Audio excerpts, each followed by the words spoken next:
Muy buenas tardes.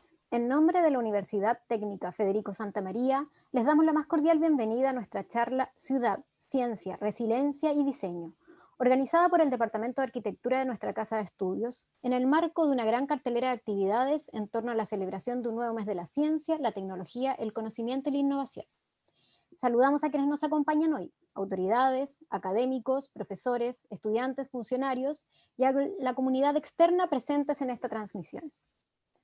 La universidad, con el objetivo de visibilizar nuestro quehacer científico y tecnológico a la comunidad de todo el país, se ha preocupado de conmemorar esta importante fecha completamente online debido a la pandemia de coronavirus que nos afecta.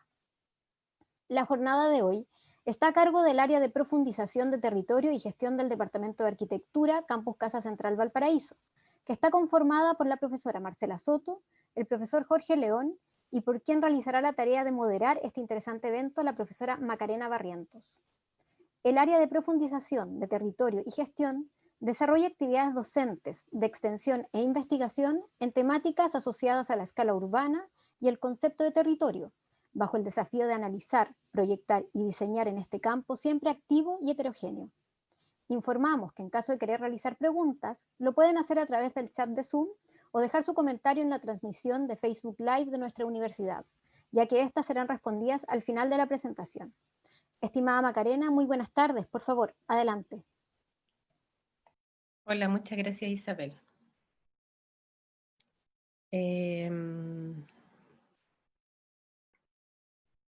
Bueno, voy a brevemente introducir de qué se van a tratar, ¿no es cierto?, las charlas que vamos a ver a continuación. Hemos titulado Ciudad, Ciencia, Resiliencia y Diseño, y lo que vamos a mostrar son dos experiencias académico-docentes que hemos realizado desde el Departamento de Arquitectura por el grupo del área de territorio y gestión. Nosotros como área de profundización en territorio y gestión lo que hacemos es hacernos cargo, ¿no es cierto?, de la escala urbana, un poco para situar la escala de estas investigaciones y de estos ejercicios docentes, siempre con un enfoque prospectivo, ¿no es cierto?, prospectivo e informado, con datos, con análisis realizado a través de investigaciones científicas y bastante rigurosas, y también con el desarrollo de ciertas experiencias docentes que están vinculadas a talleres de arquitectura y también a procesos de titulación. Y esto también acompañado, ¿no es cierto?, de una visión de sostenibilidad en el tiempo, que lo que hace es tratar de poner, ¿no es cierto?, la vista un poco más allá en los procesos urbanos, ¿no es cierto?, siempre son a largo plazo, y no únicamente, ¿no es cierto?, con una visión de una resolución de problemas inmediatos. Como les decía, lo que van a mostrar los profesores son investigaciones académicas vinculadas también a propuestas docentes de diseño, y ambas dos experiencias están situadas en la ciudad de Valparaíso. Nosotros como Universidad Técnica Federico Santa María, ¿no es cierto?, siempre tratamos de focalizar nuestro ejercicio en las problemáticas reales y en los contextos inmediatos que tenemos, y así lo que hacemos es vincular, ¿no es cierto?, las tres principales misiones de la universidad, que son las de generar conocimiento, formar profesionales y también vinculación con el medio. Y entonces, en general también estas dos propuestas y experiencias que se van a mostrar a continuación lo que hacen es entender el diseño como una herramienta para la resiliencia de la ciudad. ¿Okay? Las dos experiencias que ustedes van a ver a continuación enfocan el tema y el concepto de resiliencia, que es esta capacidad de reinventarse de los contextos urbanos desde distintas dimensiones, pero ambas dos situadas en Valparaíso. ¿Okay? Las dos experiencias que vamos a mostrar también van a ir presentando el contexto, el diagnóstico, para poder finalizar también con la propuesta de diseño. Entonces vamos a dar paso a la primera charla. Va a iniciar Marcela Soto con la charla Evaluación de plusvalías en centralidades históricas y propuestas desde el diseño urbano, el caso de la ciudad de Valparaíso, y posteriormente seguirá el profesor Jorge León. Voy a dejar de compartir para que pueda compartir Marcela mientras yo la presento.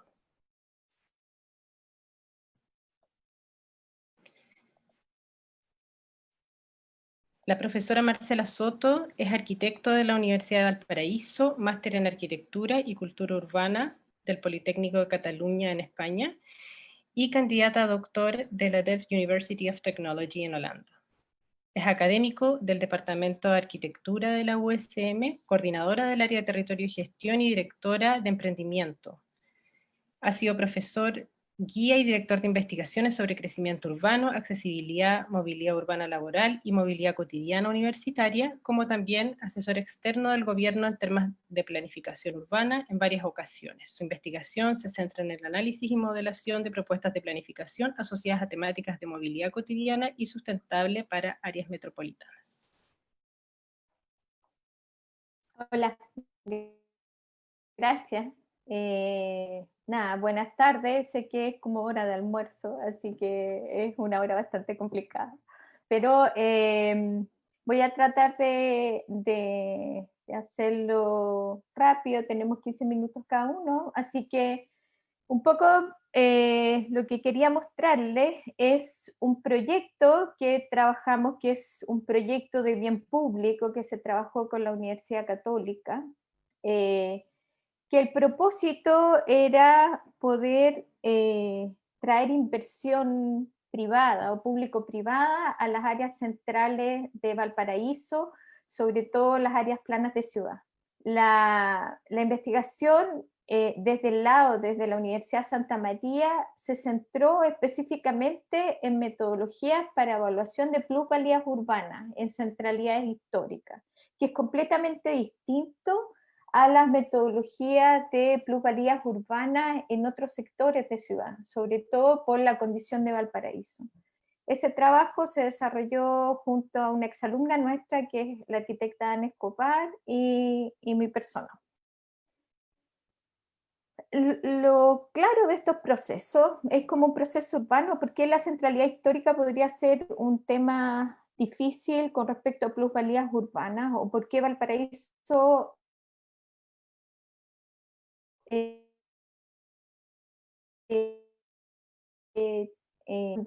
crecimiento de las ciudades, sobre todo las ciudades latinoamericanas, crecen extensivamente. Uno podría decir que han crecido 10 veces desde los primeros 400 años de desarrollo. Relativamente bajas densidades, que son 80 habitantes por hectárea, más de 400 millones de habitantes urbanos en la primera década del 21, que ocupan un espacio urbano de más de 5 millones de hectáreas. Por lo tanto, es un vasto territorio urbanizado. Siempre se busca salir de la centralidad porque es un desarrollo asociado a temas inmobiliarios, donde el costo de la vivienda puede ser mucho más económico fuera, es esencialmente mucho más económico afuera, asociado a las condiciones que tiene nuestro país desde una ley general de urbanismo en 1980. Por lo tanto, estos territorios extensivos es el desarrollo que tenemos. ¿Y qué es lo que pasa en eso? Que en este vasto territorio urbanizado, donde vemos distintas tipologías, contienen áreas con distintos niveles de consolidación o áreas con distintos niveles de crecimiento urbano. El centro histórico del Gran Valparaíso, que es el Plan de Valparaíso, tiene en estos momentos, bajo un análisis de ATISBA del 2018 con el censo del 2017, 8.466 habitantes para 171 hectáreas. Entonces, por lo tanto, Valparaíso, en realidad, el área que estamos trabajando tiene 49,6 habitantes por hectárea, y eso si lo llevamos a áreas específicas, que no es el área del Almendral, si lo llevamos al área del barrio Puerto, tenemos una densidad de 16 habitantes por hectárea. Si comparamos las densidades, Curama tiene aproximadamente lo mismo, 49,6, que tenemos un Curama de vivienda unifamiliar extendida. Eso, llevado a los centros de ciudad, es fatal, es enorme. Eso quiere decir que tenemos un centro urbano independiente que siempre se ha caracterizado por tener servicios en la centralidad y donde el 90% de la población reside en los cerros, la condición de deterioro debido a la ausencia de habitantes por hectárea o a la baja densidad es enorme. Bajo esos paradigmas, ¿cómo nosotros podríamos intervenir un área patrimonial o cómo podríamos definir una metodología de análisis de plusvalía? El objetivo principal es disminuir la especulación, incentivar la inversión tanto pública como privada en el centro de ciudad. Eso va a tener que tener diagnóstico económico-social del área de estudio, establecer variables influyentes en el precio del suelo y predecir, como siempre, escenario futuro, que es esta idea de, es lo que se encarga el urbanismo, predecir escenario futuro. Como yo pudiera predecir que cualquier intervención que se hace en el área urbana es a largo plazo. Lo que es más complicado es que siempre se define el modelo de precio hedónico, que es los valores implícitos que están en el valor del suelo, del precio de los bienes de inmuebles. Lo que tratamos de hacer en este estudio, o tratar de analizar en este estudio específicamente, es valores implícitos en el hábitat urbano de la centralidad histórica, y particularmente nuestra centralidad histórica. Entonces, comparamos modelos de precio idónico de centralidad histórica en Latinoamérica para poder definir cómo yo puedo medir un valor de un suelo, o cómo puedo medir el valor del suelo si no defino para ello un conjunto de variables que me pueda interrelacionadas definan un valor específico. Lo que primero que tienes cuando haces este análisis es el valor pecuniario, que es el valor que te entrega las tasaciones comerciales, transacciones de conservador de bienes raíces, impuestos internos. Es básicamente, pero lo malo, o si ustedes se fijan en la imagen, hay enormes áreas homogéneas. Y estamos claros, si alguien conoce Valparaíso, o alguno de ustedes conoce Valparaíso, tiene claro que esas enormes áreas homogéneas no son verdad. Hay una estructura diferenciada, por lo tanto esa es una de las cosas que fuimos trabajando. La delimitación territorial tenía que ver con definir ejes. Nosotros queríamos hacer un análisis, evitar este análisis de áreas homogéneas enormes, sino definir un análisis por manzana. Eso definió una manera de enfrentar el territorio y definimos 32 ejes específicos, que es lo que ustedes ven ahí, donde hay 18 en el barrio Almendral y 14 en el barrio Puerto, que es lo que se ve un poco aquí. Esos son 18 del barrio Almendral, o sea, 18 en el barrio Almendral y 14 en el barrio Puerto. Eso arroja 180 cuadras. Lo que nosotros definimos bajo esa accesibilidad es que vamos a hacer variables explicativas de la UF por metros cuadrados. Para eso definimos algunas cualidades que guardan relación no solo con el valor que entrega impuestos internos, sino algunas variables de cualidad o calidad urbana. Hay variables normativas que quedan claras, hay variables de población que lo arroja el censo de 2017, hay variables de accesibilidad que tenemos que levantar, porque lógicamente la accesibilidad es una condición, y variables de espacio público. Las variables normativas tienen que ver un poco con el plan regulador comunal y el PREMVAL. El PREMVAL en realidad es casi igual para toda esta área, por lo tanto lo que define un poco las diferenciaciones, acuérdense, evitar las áreas homogéneas, tiene que ver con ese valor con la normativa del plan comunal, que es lo que ustedes ven ahí, que son zonas de conservación histórica, hay distintas limitantes que regulan zonificaciones específicas. Esas variables normativas arrojaron un poco este tema de altura. Hay estructuras normativas que están en impuestos internos en la web y lo usamos como herramientas para trabajar qué variables normativas usar. Las variables de población fueron dadas por el censo, como les había contado, grupo socioeconómico por el censo 2017, Por lo tanto, el resultado, lo que ustedes ven ahí, es que los niveles socioeconómicos por cada una de las manzanas medía en pos de los ejes. Nivel socioeconómico más bajo es el E, y si se fijan dentro las zonas están bastante, o las cuadras están bastante diferenciadas. Uno podría definir unas cuadras bastante diferenciadas en el barrio Almendral, no así en el barrio Puerto, donde imperan los niveles socioeconómicos de.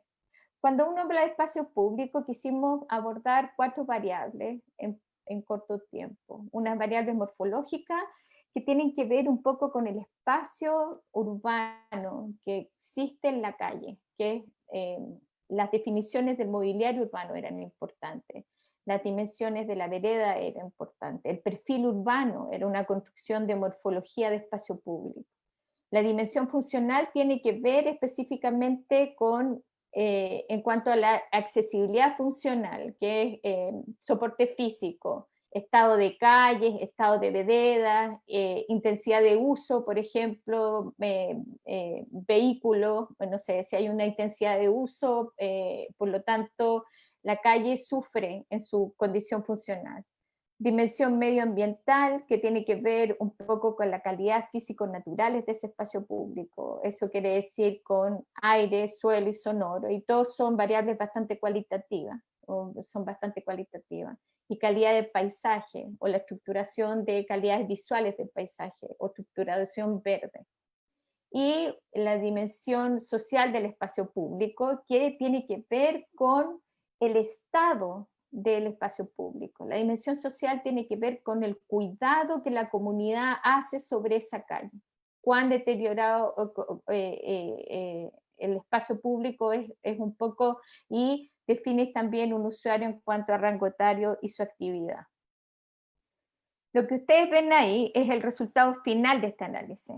El resultado final arroja una diversidad enorme en el espacio público. Esto se modela en QGIS, esto se modela con variables por manzana, definiciones, levantamiento, la forma clara es levantamiento con encuesta, ir al territorio, levantar las variables y después de que tengas levantadas las variables, pasarlas a un sistema georreferenciado, porque son millones de variables en cada uno de los ejes que nosotros definimos.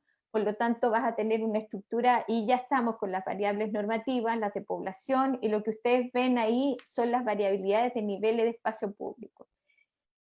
Sí, vemos el valor pecuniario que tenía, el valor pecuniario inicial que tenía el servicio de puentes internos. Las zonas más altas son de Pedromón hacia el borde costero, pero definimos que hay una zona de bastante bajo en nivel de espacio público que están cerca de esas áreas, y eso incide en un valor de suelo, por supuesto. Hay un término que siempre uno habla: ¿por qué podría yo elegir la centralidad? ¿Por qué la centralidad es interesante? La centralidad es interesante esencialmente por la accesibilidad. Yo llego en corto tiempo a servicios públicos, llego en muy corto tiempo caminando al borde costero, yo llego en corto tiempo a hacer mis compras. No tengo que venir de áreas suburbanas con tiempos de desplazamiento de 1 hora. Yo tengo, si el espacio público está en buenas condiciones, lo más importante es que la calidad de vida cambia porque la accesibilidad a distintas partes del área metropolitana y tanto regional están a poco tiempo. Ahí definimos una escala regional nacional, una escala metropolitana de accesibilidad de espacio público, y la medición por distancia de cuánto en ese centro de Manzada yo tengo accesibilidad hacia el transporte público, hacia los servicios públicos esenciales dentro de la ciudad. Medido siempre por vialidad estructurante. Bajo estas condiciones, este es el nivel de accesibilidad.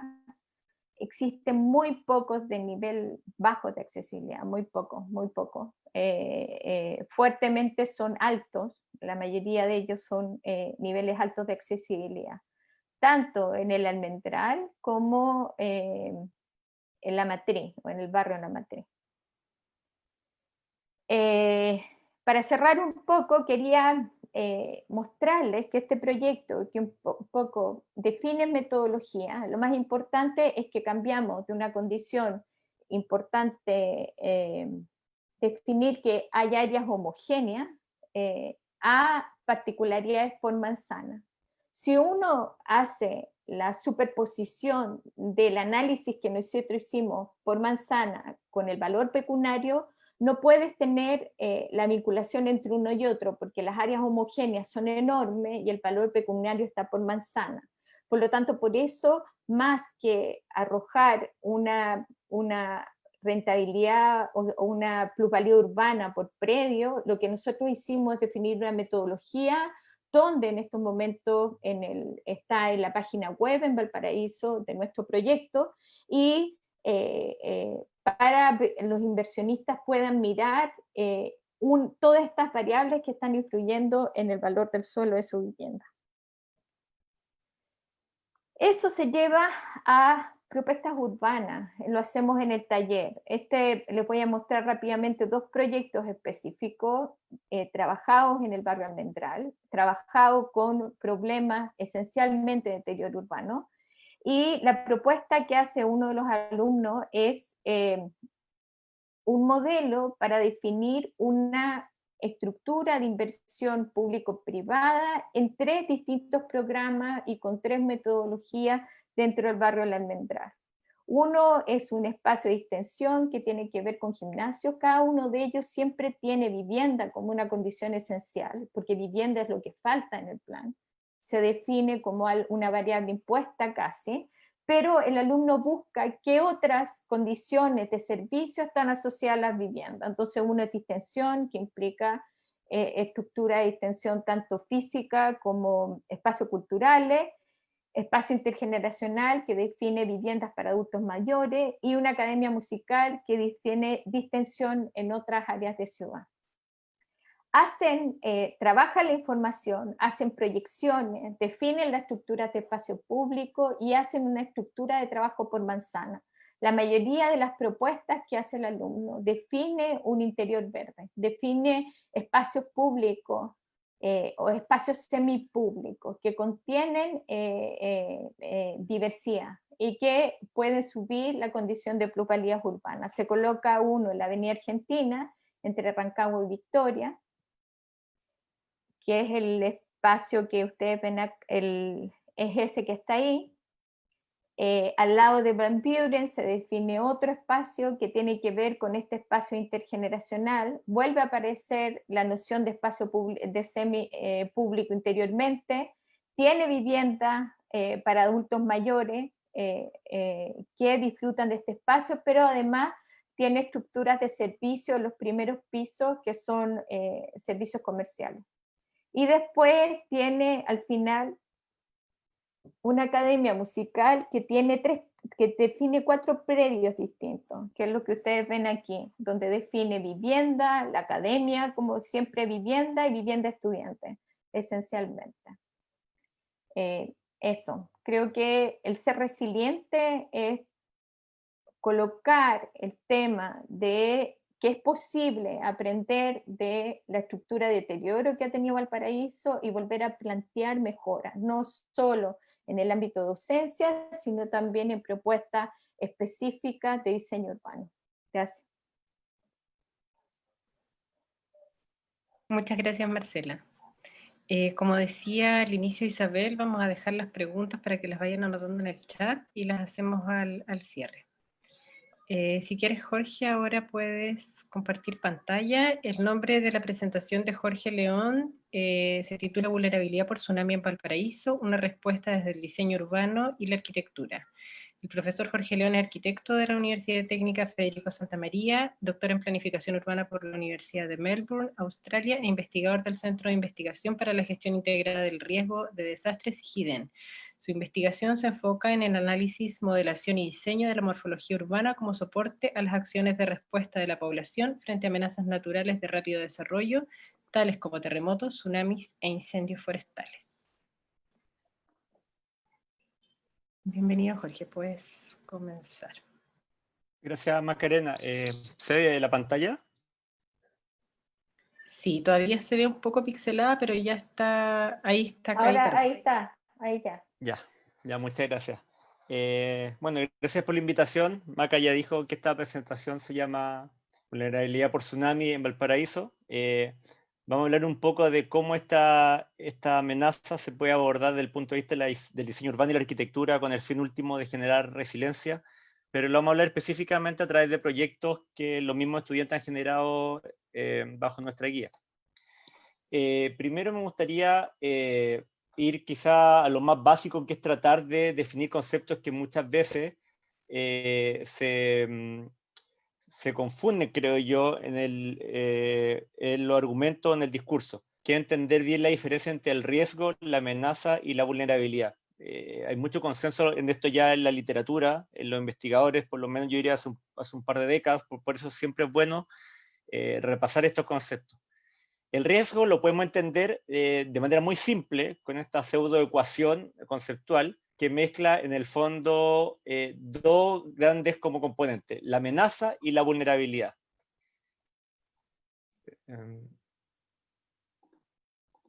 La amenaza la podemos definir como un fenómeno externo a la comunidad, tanto debido a causas naturales como causas humanas, o sea, algo que viene desde afuera hacia nuestra comunidad o nuestro territorio. Y por el otro lado, la vulnerabilidad la podemos definir como condiciones internas de esa comunidad amenazada. Pueden ser sus condiciones sociales, económicas, ecológicas, preexistentes antes de un evento, que pueden incrementar o disminuir el impacto y las consecuencias de la amenaza. Generalmente la vulnerabilidad se presenta como una moneda de dos caras, donde por un lado tenemos la vulnerabilidad, o sea, aquella podríamos llamarla debilidades estructurales que puede tener una comunidad, pero por el otro lado tenemos su capacidad de resiliencia, este famoso concepto, que justamente son las capacidades de respuesta adaptativas que permiten a un individuo o a una comunidad poder resistir un desastre o un evento potencialmente desastroso, mantener un funcionamiento básico durante ese evento y finalmente recuperarse adecuadamente tras él. Por eso son conceptos que van como entrelazados, la amenaza, la vulnerabilidad y la resiliencia. Y aquí viene un poco lo que nos convoca a nosotros como una escuela o un departamento de arquitectura. A mí me gusta mucho esta cita de la profesora Mijo Macerau del MIT, porque creo que define muy bien tanto el problema como la oportunidad. Ella dice que podemos definir el riesgo como la combinación entre la amenaza externa y la vulnerabilidad interna, que es un poco lo que les mencionaba anteriormente. La amenaza es acerca de probabilidad, ubicación, frecuencia, magnitud, etc. Nosotros tenemos escaso control sobre la amenaza, especialmente cuando son eventos o fenómenos naturales, pero sí podemos tener un gran control sobre la otra parte, dónde vivimos, cómo planificamos y cómo construimos y estructuramos nuestras ciudades. Y bajo esa óptica es que cobra importancia las disciplinas como la planificación urbana, el diseño urbano y la arquitectura. Es decir, aquí hay disciplinas que se enfocan en construir y dar forma al entorno construido donde la población habita, como decía anteriormente mis colegas, con horizonte 30, 50 o más inclusive años. O sea, en el fondo, ¿cuál es la importancia que pueden tener estas disciplinas? Justamente es para ayudarnos a fomentar la resiliencia de las comunidades frente a este tipo de fenómenos cada vez más comunes que vienen desde la naturaleza. Bueno, específicamente me voy a enfocar en el tema que yo he trabajado más, que es el tema de la amenaza de los tsunamis, que ocurren en territorios sísmicos como el chileno, el japonés, Indonesia y otros lugares del mundo. Este video es un video de probablemente el tsunami mejor registrado en la historia, que fue el tsunami de marzo de 2011 en la costa noreste de Japón, en el área de Tohoku. Por primera vez un fenómeno de este tipo se grababa con miles de cámaras de alta resolución, tanto a nivel urbano como a nivel de los mismos usuarios. Además, este fenómeno ocurrió de día, a una hora similar a la que estamos nosotros ahora presentando en Japón.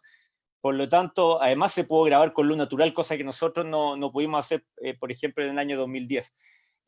Muchos de ustedes tienen que haber visto estos videos en redes sociales, abundan todavía hoy, todavía siguen apareciendo videos nuevos, y son bastante impresionantes porque nos muestran la magnitud que puede tener este tipo de fenómenos.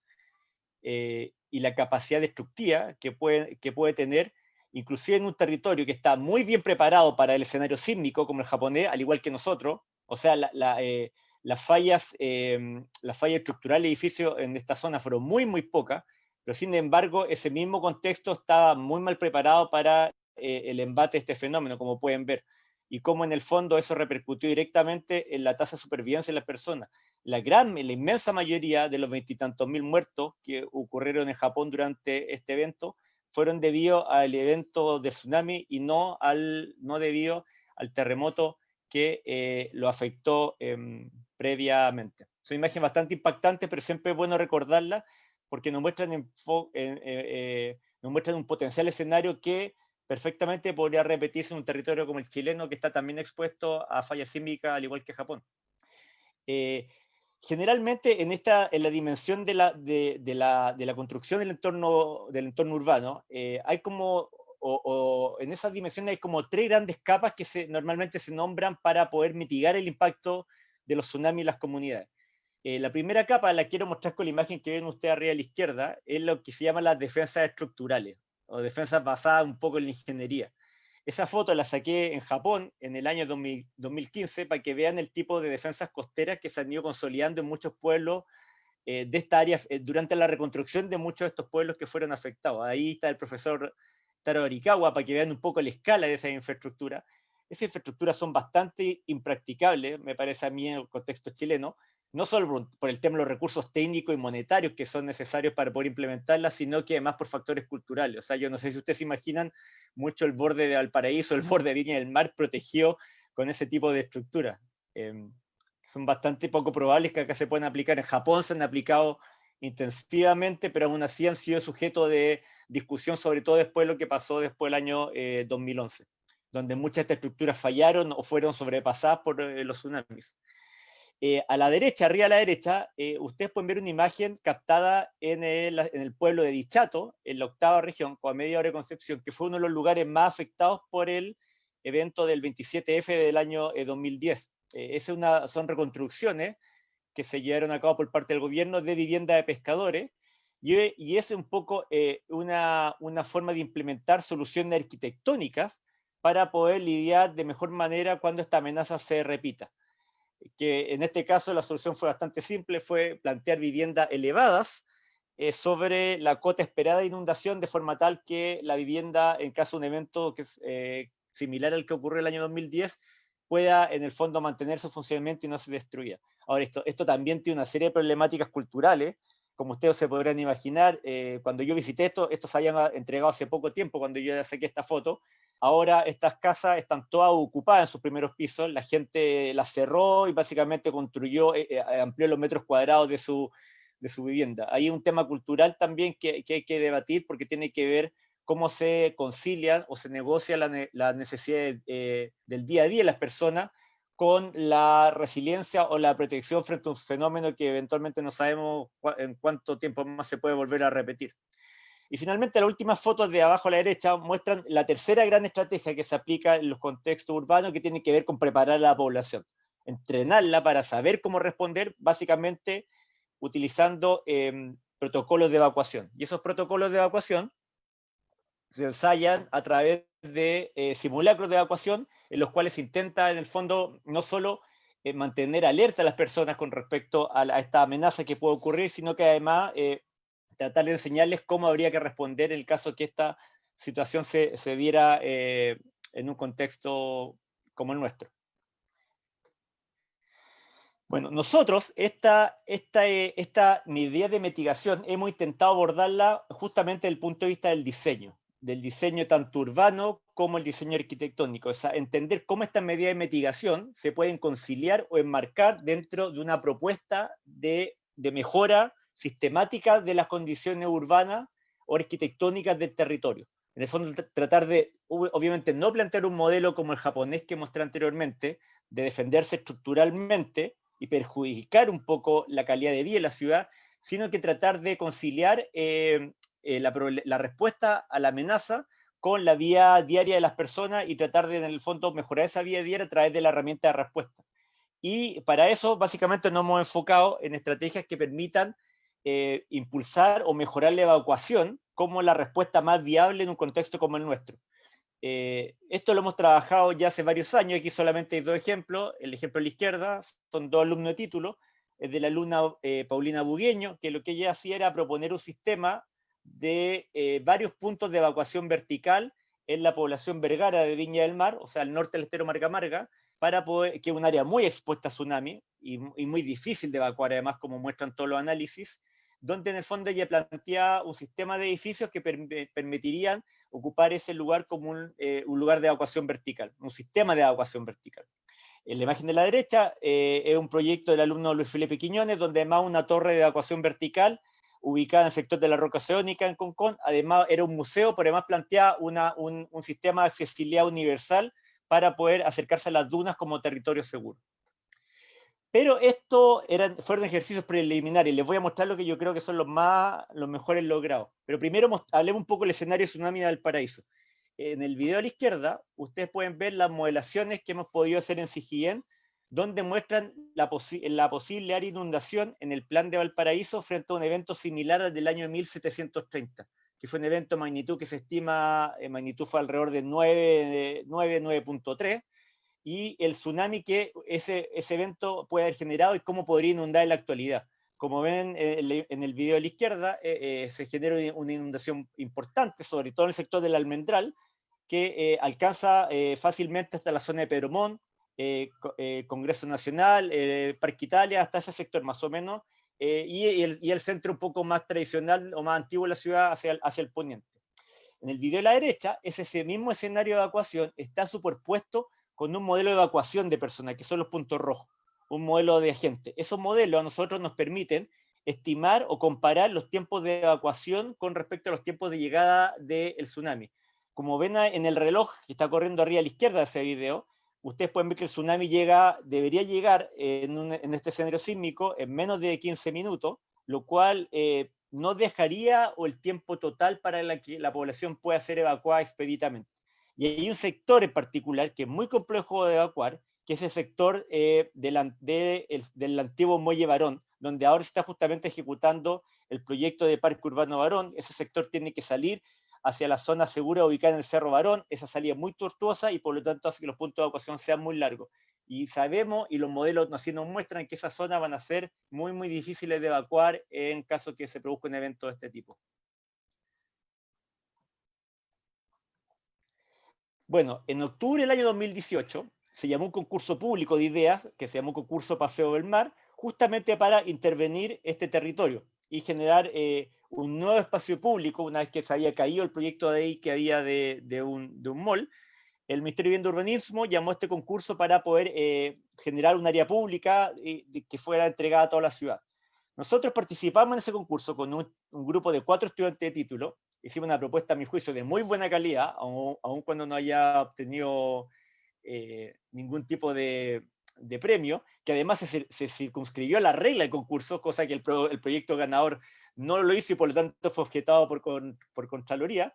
Y nuestra propuesta básicamente lo que planteaba era generar en este lugar, que era un lugar totalmente artificial, hecho a través de sucesivos rellenos del borde costero, era tratar de devolverle a ese lugar una condición natural, pero a la vez pública. Por eso lo llamamos ecosistemas públicos. Y lo que este proyecto planteaba era, frente a la bodega, lo que se ve acá donde muestro moviendo el mouse, en la gran bodega que existe en ese sector, un edificio más o menos 400 y tantos metros de largo, el más largo de Chile en su época, era entre el mar y esa bodega generar todo un sistema de ecosistemas. Ecosistemas que es replicar en el fondo los principales ecosistemas costeros que existen en la costa de la quinta región, como se ve un poco a la derecha, el ecosistema dunar, ecosistema de bosque esclerófilo, humedales, matorrales, etcétera, etcétera, etcétera. Y por el lado sur, para poder en el fondo controlar la accesibilidad de este lugar, generamos un gran ecosistema de mar, con agua salada, que era una laguna en el fondo habitable que permitía controlar el acceso, pero a la vez traer ese mar que está alejado de la ciudad, traerlo hacia el interior, hacia la zona de la avenida Errázuriz y por lo tanto acercarlo a la zona de Valparaíso. Bueno, ese proyecto fue continuado por uno de sus alumnos. Bueno, ahí hay algunas imágenes, demuestran un poco el sistema dunar o cómo era la imagen que nosotros planteamos para esa propuesta. Ese proyecto fue continuado por uno de los alumnos, Randy Román, el cual se enfocó específicamente en incorporar la condición de resiliencia frente a tsunami. O sea, en el fondo, entendimos que un manejo del borde costero, una mejora del borde costero, podía, en una primera instancia, mitigar un poco el impacto de un problema, de una amenaza de este tipo. Por eso él planteó toda una nueva estructura de borde costero que permitía incluir disipación y tratar de bajar un poco el impacto de un elemento, de un fenómeno de esta naturaleza. Entender que nuestro parque dunar podía actuar como una esponja que controlara o al menos tendiera a mitigar ese impacto, aunque fuera de manera parcial, pero por otro lado, él se enfocó en fomentar o mejorar el evento o la capacidad de evacuación de las personas de ese sector. Para eso, Randy hizo un análisis muy interesante, además interdisciplinar en colaboración con el Departamento de Obras Civiles de la universidad, donde se hizo una modelación de inundación específicamente, y además él hizo modelación de evacuación, que fue lo que le mostraba anteriormente con los puntos rojos. Con eso él pudo detectar, como ven acá abajo, que los tiempos de evacuación a los puntos seguros definidos por ONEMI, que son estos puntos que se ven acá, superaban largamente el tiempo de llegada del tsunami, el que se ve acá en este gráfico. O sea, estamos hablando en lugares, estamos hablando que el tsunami acá debería llegar, como habíamos dicho, entre 2 y 13 minutos, más o menos, y los puntos y los tiempos de evacuación superaban en algunos casos los 18 o 17 minutos. ¿Cuál fue la respuesta de Randy a ese fenómeno? Bueno, justamente generar sistemas de evacuación vertical, torres de evacuación vertical que se pudieran complementar con el gran edificio en la bodega y por lo tanto permitieran que la gente pudiera utilizarlos como último recurso en caso de un fenómeno de este tipo. Entonces, el proyecto de Randy, si bien se enfocó en consolidar un borde costero de muy buena calidad, con nuevos programas como piscinas públicas de agua de mar, equipamiento deportivo, paseos públicos, también se enfocó en lo que se ve un poco acá en la imagen de abajo a la derecha, de poder complementar esta bodega que ya tiene una altura suficiente para sobrepasar la cota esperada de inundación, utilizarla como un lugar de destino para la evacuación vertical. Y justamente él desarrolló esta estructura de ascenso a la evacuación vertical que además tenían incorporada la dimensión multiuso. O sea, uno no puede plantear una estructura de evacuación vertical que se puede utilizar una vez cada 300 años o 100 años, ¿no es cierto? Por lo tanto, lo que él plantea era un equipamiento que podía coger otro tipo de uso, por ejemplo, salas de exposiciones o miradores, pero que además podría garantizar el acceso de las personas, e inclusive el acceso universal. Esto, como ustedes pueden ver acá, está todo diseñado para que tenga una accesibilidad con rampas, con las pendientes autorizadas, para que, por ejemplo, personas en silla de ruedas puedan llegar hasta un nivel seguro. Esas mismas personas que va a ser imposible evacuarlas hacia los miradores que rodean este lugar en Valparaíso. Ahí hay otro ejemplo de otra de esas torres. Y esto era solo, de los que estoy terminando ahora, este era solo un ejemplo de las potenciales o las posibilidades de desarrollo de proyectos que se pueden utilizar cuando uno combina información científica que está validada técnicamente con la posibilidad, con el potencial del diseño, que puede tomar esa información científica y puede llevarla más allá y poder complementar en el fondo soluciones que buscan mitigar una problemática actual con oportunidades de desarrollo futuro prospectivo. Muchas gracias.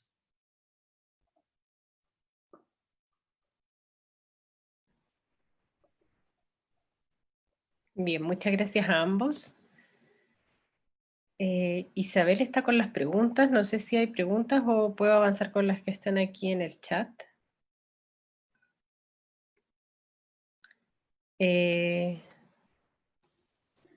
No, por redes sociales por lo menos no han aparecido consultas todavía, así que podríamos ir con las que hay en el chat. Vale. Una pregunta para Marcela. Consulta Gerardo Seltzer. Si los resultados de los cruces de valores de suelo que realizaron han podido discutirse con actores del lugar, externos como inmobiliarios, con el Servio, etcétera. Gerardo, qué gusto, qué bueno que alcanzaste a llegar. Como este es un bien público, uno de los temas básicos que tiene el proyecto es, primero tenemos una gobernanza que está asociado a el trabajo con la municipalidad, el trabajo con organismos públicos, con la misma, el Colegio de Arquitectos, el Parque Cultural La Matriz, la Corporación de La Matriz. Eso nos permitió a la larga de todo el proyecto ir discutiendo esto con la población. La última parte del proyecto tuvo que ver con acercamientos a la población, o la búsqueda de los dueños de los predios, los dueños de los edificios, para poder proponerle esta estructura de plusvalías urbanas. Pero es algo que se pudo discutir con todos.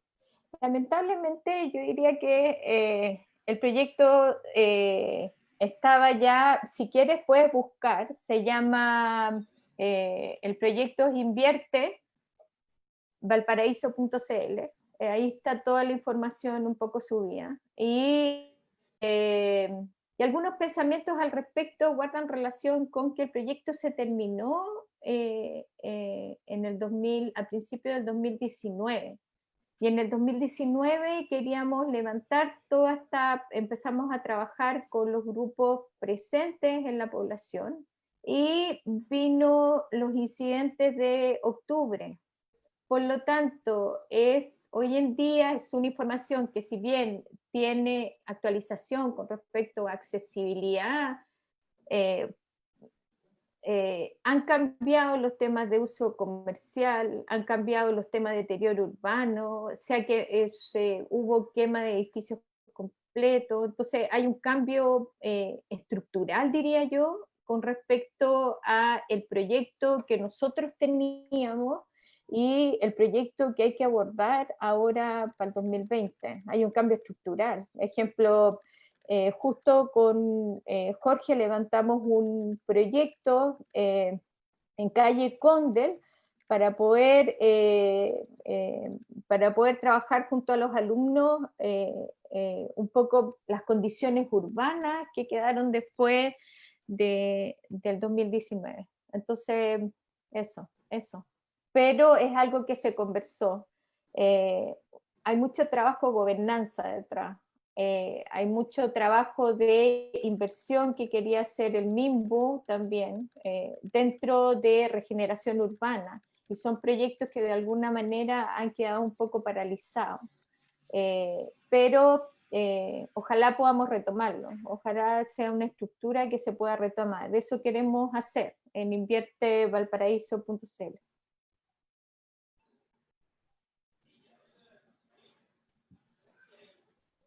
Gracias, Marcela. Creo que Isabel tenía unas consultas que habían llegado. Sí, llegaron 2 consultas para el profesor Jorge Levan. La primera dice, ¿el proyecto de Parque Urbano Barón que se realizará incorpora o considera de alguna forma el tema de la evacuación ante riesgos?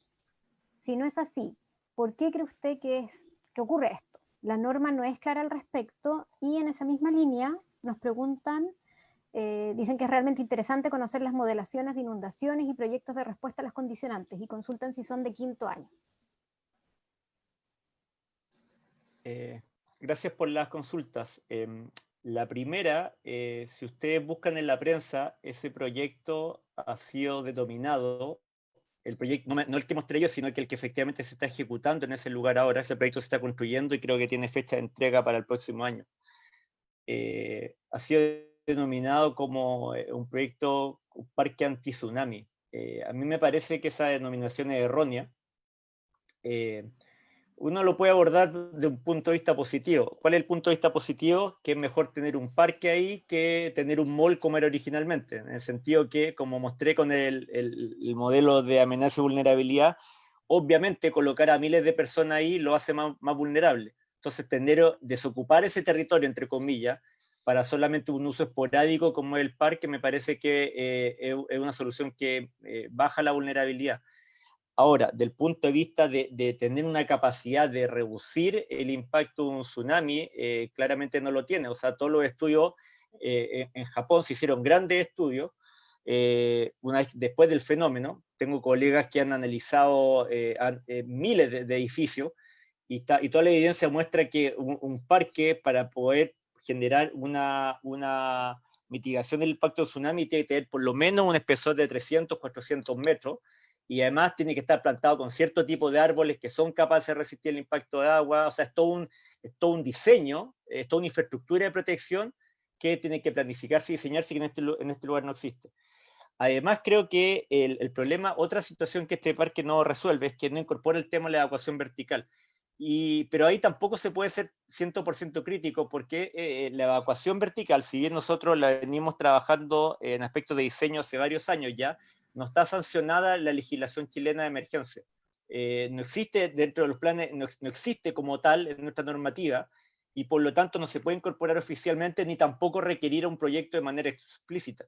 De hecho, unos colegas míos me contaban una cosa muy interesante, que hace unos años está generando una guía de respuesta de ONEMI en caso de tsunami.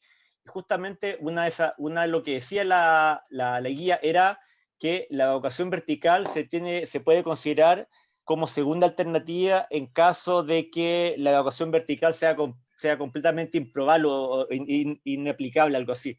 Esa palabra, no me acuerdo exactamente la palabra que ocuparon, esa palabra la tuvieron hasta que chequear con abogados, para que no tuviera una implicancia legal en caso de que ocurriera un evento. Por lo tanto, yo creo que ahí también hay un problema en la normativa, que no permite que este tipo de soluciones se puedan como incorporar más decididamente a los diseños, a las construcciones.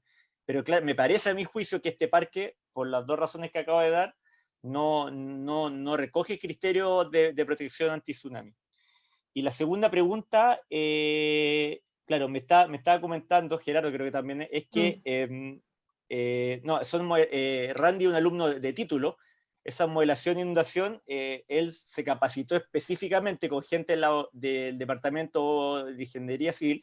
En el Departamento de Obras Civiles de la Universidad de Santa María hay un cuerpo de trabajo de profesores y estudiantes que vienen trabajando con el tema de los tsunamis hace mucho tiempo, y por lo tanto en el fondo hemos tratado de colaborar con ellos, y en esa colaboración en el fondo este estudiante en particular se pudo capacitar y pudo aprender a modelar. Las modelaciones no son fáciles, pero eventualmente un estudiante de arquitectura a nivel avanzado sí lo puede lograr eventualmente con cierta dedicación. Él complementó algunas cosas en el chat acá, se lo contesto Sí. también, ¿no? Sí. Respecto a las fundaciones. No sé si mis colegas de Valdivia lo han hecho. Nosotros en realidad no hemos podido incorporar tanto detalle. Otros colegas de CIGIEN lo que han hecho en ciudades como Iquique es que han podido analizar cómo las posibles fallas estructurales de los edificios podrían dificultar los procesos de evacuación. Ejemplo, el escenario sísmico puede estar asociado a curvas de fragilidad de determinados tipos de construcciones del edificio, y con eso uno puede estimar cuántos edificios se pueden desmoronar, por ejemplo, o fallar. Y esos edificios pueden generar en el fondo escombros que bloqueen la ruta de evacuación y por lo tanto hagan el proceso de evacuación más difícil. Pero un escenario como ese es un poco más complejo y todavía nosotros no lo hemos desarrollado para el caso del Almendral. Pero las herramientas existen y se puede trabajar ese tema. En todo caso, como equipo, trabajamos fuertemente con los alumnos que habló Jorge, que en realidad fuimos un equipo de 5 estudiantes, 5, ¿no es cierto? De 5 estudiantes, y somos bastante críticos del proyecto Barón que ganó, por algunas variables que estudiamos específicamente que tenían que ver con variables de paisaje, variables de continuidad urbana, variables asociados a temas de evacuación. O sea, una de las cosas básicas de ese proyecto y por qué había un campo dunar. Ese campo dunar o el diseño del paisaje fue pensado como estructura de poder contener un poco o poder dar tiempo para la evacuación. Y buenas cuentas, el proyecto que ganó adolece un poco de eso, profundizar en temas más específicos. En general, con temas de paisaje y temas de inundación también. Pero, y sobre todo también con lo que también trabajamos mucho en el proyecto, que tenía que ver con programática urbana, programática pública urbana. O sea, tenemos uno de los edificios, el edificio que está ahí es uno de los edificios más largos que tiene el país. Por lo tanto, la problemática urbana interna es algo que también desarrollamos, el edificio interno. O sea, donde existían restaurantes, donde existía una condición de programa que tenía que ver con estudios de fauna marina. Trabajamos multidisciplinarmente, trabajamos con un ingeniero que venía de temas de oleaje, las estructuras de oleaje, para poder contener el oleaje que hay en Barón en estos momentos, que el oleaje ha ido aumentando enormemente, por lo tanto, trabajamos ese proyecto multidisciplinarmente, trabajamos con una paisajista y con los alumnos todos integrados, fue un proyecto bastante interesante, con puros alumnos de título, por supuesto, donde después cada uno fue eligiendo distintas áreas donde intervenir en ese proyecto y terminaron con un proyecto individual a distintas escalas. En esa misma línea, quería hacer una consulta un poco como para poder cerrar el webinar, que es para los dos, y que es de alguna forma poder identificar cuáles son los beneficios que ustedes observan al poder articular investigaciones académicas o investigaciones científicas que muchas veces se llevan a cabo en grupos, ¿no es cierto?, de académicos o grupos privados más específicos, con ejercicios que pueden ser estos ejercicios docentes que pueden ser en talleres avanzados o a lo mejor en titulación. ¿Cómo suma, digamos, la experiencia docente o estos ensayos docentes a la investigación y viceversa? ¿Cuáles son los beneficios de esa articulación cruzada?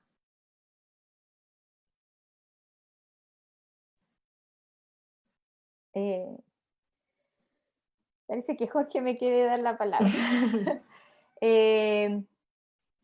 Nada, creo que son muy beneficiosos en todo sentido, porque mientras estamos trabajando el tema de plusvalías urbanas, que fue bastante largo el proyecto para definir las variables y cómo levantarlo, paralelamente tenía alumnos de título que querían entrar a los temas de regeneración urbana del puerto.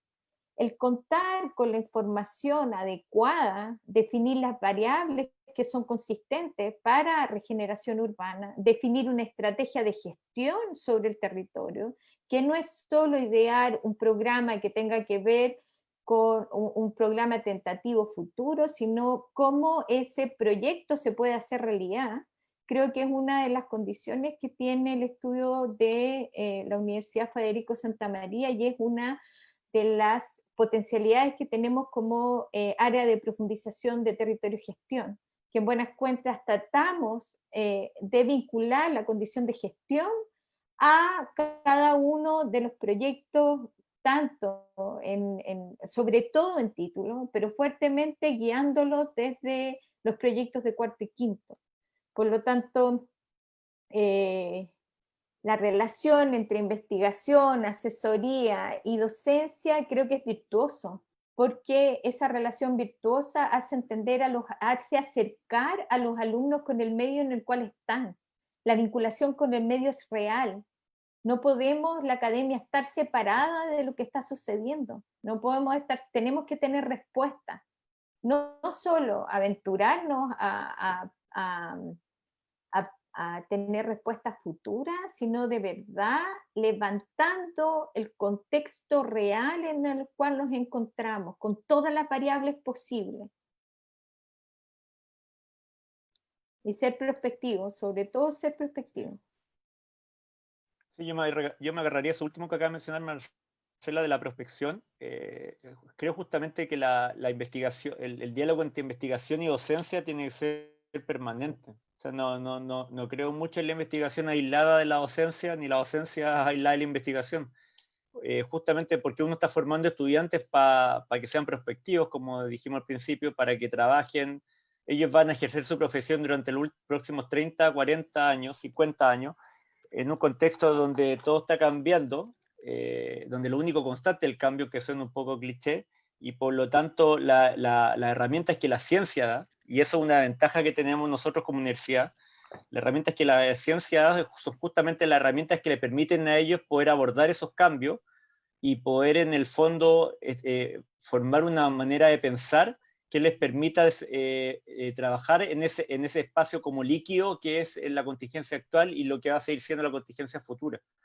Y justamente la investigación como como punta de lanza que va abriendo conocimiento, también tiene ese soporte que en lo científico, que justamente se puede como trasvasijar a lo que es la docencia. Por eso me parece que son como, es como un par que va a estar todo el rato retroalimentándose, y que es difícil entender uno sin el otro, me parece a mí. Muchas gracias por sus respuestas. Sí, agradecemos obviamente su disposición a responder todas las dudas que surgieron y la participación también en la charla Ciudad, Ciencia, Resiliencia y Diseño. Para finalizar, les recordamos que pueden revisar nuestra cartelera de actividades para el mes de la ciencia, la tecnología, el conocimiento y la innovación en nuestro sitio web www.usm.cl y en nuestras redes sociales. Que tengan todos una muy buena tarde.